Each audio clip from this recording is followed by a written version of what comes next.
What do you think of when you hear the word demon? If you're anything like me, you probably don't think much about them at all.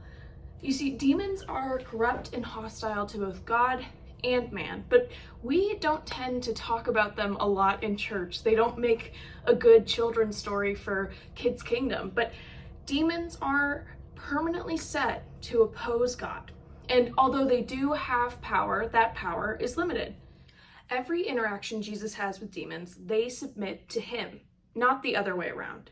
In Matthew 12, verses 22 through 28, it says this. It says, "Then they brought him a demon-possessed man who was blind and mute, and Jesus healed him so that he could both talk and see. All the people were astonished and said, 'Could this be the son of David?'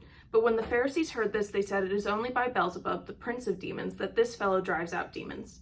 Jesus knew their thoughts and said to them, 'Every kingdom divided against itself will be ruined, and every city or household divided against itself will not stand.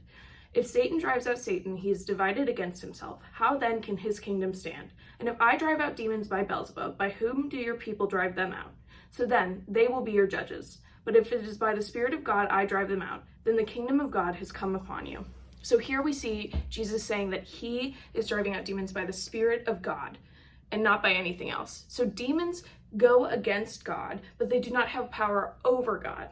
And in Mark chapter 1, verses 23 through 28, it says this, "Just then, a man in their synagogue who was possessed by an impure spirit cried out, 'What do you want with us, Jesus of Nazareth? Have you come to destroy us? I know who you are, the Holy One of God.'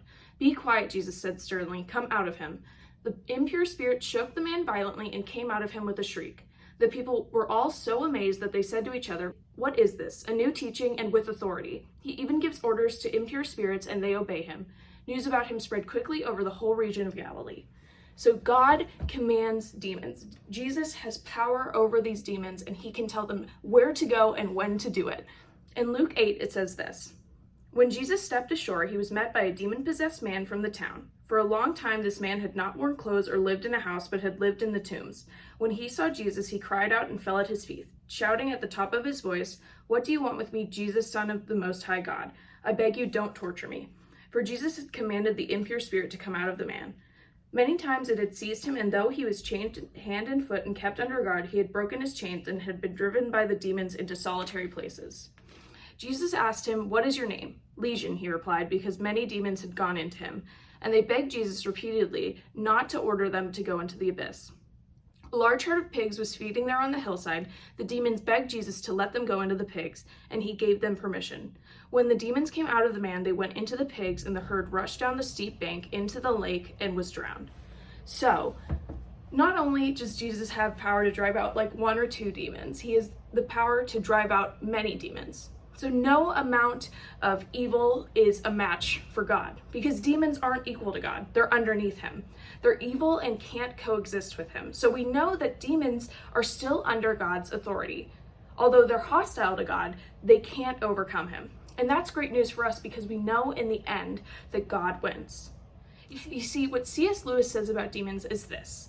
He says there are two equal and opposite errors into which our race can fall about the devils. One is to disbelieve in their existence. The other is to believe and to feel an excessive and unhealthy interest in them. They themselves are equally pleased by both errors and hail a materialist or a magician with the same delight. So the devil is pleased both by people who never think about demons and also people who think way too much about them.